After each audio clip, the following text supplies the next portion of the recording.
All right, let's dive into one of history's biggest, most baffling puzzles. How in the world did a guy who, on paper, should have been a total nobody end up as one of the most powerful and feared rulers ever? We're talking, of course, about the improbable, almost unbelievable story of Joseph Stalin. Seriously, this is the core question, right? And it's a mystery that it almost doesn't make sense. When you look at the facts, Stalin's rise to absolute power doesn't just seem unlikely, it seems flat out impossible. So yeah, the big question is, how did he pull it off? Okay, so to really get our heads around this puzzle, you've got to start with the man himself. Picture this. He's only about 5'5", so not exactly an intimidating presence. And here's the kicker. He wasn't even Russian. He was from Georgia and spoke with a thick, noticeable accent his entire life. His birth name? Joseph Stalin. No fancy family, no military background, and definitely none of that charisma or powerful public speaking that his revolutionary buddies had. I mean, by literally every measure, this guy was the ultimate outsider. And yet somehow, this total underdog is going to end up with a kind of power that is just terrifyingly absolute. But before we get into how he did it, we need to understand what kind of power we're even talking about here. So the sources we're looking at make a really important point. Stalin wasn't just your run-of-the-mill dictator. No. He achieved something called autocracy. And what that means is absolute total one-man rule. His word was law, period. No committees, no advisors, no one to consult. That's a level of personal power that, honestly, most dictators can only dream of. Okay, so where did this all start? Let's rewind a bit, back to his early days, and see how the man who would later call himself the Man of Steel was actually made. One of his first and, frankly, most brilliant moves was all about branding. He ditched his Georgian name, Joseph Stalin, and picked up this powerful, very Russian-sounding name, Stalin. It literally means man of steel. Think about that. He was building a brand, a whole new revolutionary persona, perfectly designed for the world he was setting out to conquer. And he really did start small. He first got into communism when he was studying to be a priest. Can you believe that? And from there, he became this super dedicated activist. But he wasn't in the big leagues, not in Moscow or St. Petersburg, nope. He was back home in Georgia, just patiently talking to factory workers after their long shifts, building his base one person at a time. It's a slow grind, but by 1904, he'd worked his way up to being a full-on operative for the Bolsheviks. So, the question is, how does this obscure guy from the middle of nowhere become absolutely essential to the big-shot intellectuals leading the revolution, guys like Lenin and Trotsky? Simple. He was the guy willing to get his hands dirty. While everyone else was busy writing essays and giving fancy speeches, what was Stalin doing? He was out there organizing armed bank robberies to get cash for the party. You see, in a party packed with thinkers and theorists, he became the muscle. He was the one guy who could take their big ideas and turn them into brutal, effective action. He basically created a job for himself, the party's enforcer, the guy who got things done, and he didn't care how messy it got. And let me tell you, his brutality was off the charts. It was so obvious that even the top dog himself, Vladimir Lenin, took notice.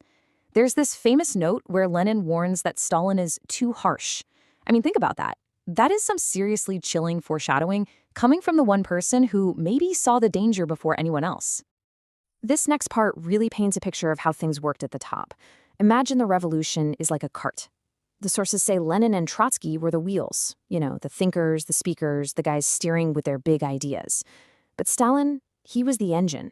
He was the one providing the raw, brutal power to actually make the whole thing move. And here's the crazy part. His rivals all thought they were just using him, like he was their tool. But behind the scenes, he was making himself the most crucial part of the entire machine. All right, so the revolution succeeds, the civil war ends, and now we enter Stalin's most clever, most cunning phase. The fighting wasn't on the streets anymore. Oh no. The new battlefield was inside the quiet, boring-looking back rooms of the Communist Party. And he gets this job that nobody else wanted, General Secretary. Sounds super dull, right? Just a bunch of paperwork and shuffling appointments around. But that's where they all made their big mistake. Stalin saw the hidden power in that boring job. He realized he could control every single appointment in the party. So slowly, quietly, he starts filling every position with people who owed their careers to one person, him. And this timeline, wow, it lays out his patient, absolutely brilliant takeover step by step. So, 1922, he gets the job and starts building his power base. Then, bam, fate steps in. Lenin has a massive stroke and is basically out of the picture. 2 years later, Lenin dies. And get this, he leaves a will that specifically warns everyone about Stalin. But it's too late. Stalin is already in control of the party machine, and he just makes the will disappear. After that, it was just a matter of systematically taking down his main rival, the super smart Leon Trotsky. Okay, so let's see how all this behind-the-scenes maneuvering finally pays off, transforming him from just one of the guys at the top into the one and only. So, after Lenin died, the plan was simple. Power was supposed to be shared between a group of the 6 most powerful guys in the party. But in just a few short years, through an absolutely masterful and completely ruthless game of politics, purges, and assassinations, only one was left. And that's the key takeaway. By 1929, his power was total. The sources point out something fascinating. Even a guy like Hitler had generals who might question or delay an order, not Stalin. With Stalin, an order given was an order carried out, instantly, no questions asked, because to question him meant you were dead. This wasn't just a dictatorship. This was true autocracy. So he did it. He got total, unimaginable power. But now the question becomes, what did he do with it? And the answer to that is maybe the most terrifying paradox in modern history. It's this incredible split. On one side, you have these massive, nation-changing achievements. He dragged a backwards peasant country into the industrial age, building a superpower that was absolutely vital in defeating Nazi Germany. But look at the other side of the ledger. The human cost is it's staggering. That industrial power was built on the backs of slave laborers in the gulags. His iron grip on the party was maintained through the Great Purge. His policies created horrific man-made famines.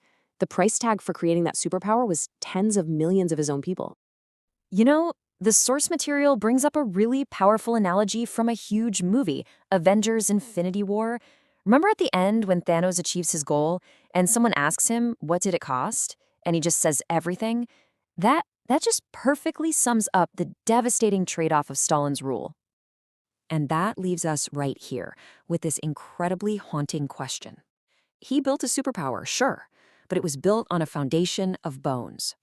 He proved that a man who started with nothing could grab unimaginable power and use it to commit unimaginable evil. So what's the more terrifying thought? That one man did all this, or that the path he carved out is one that someone else could follow?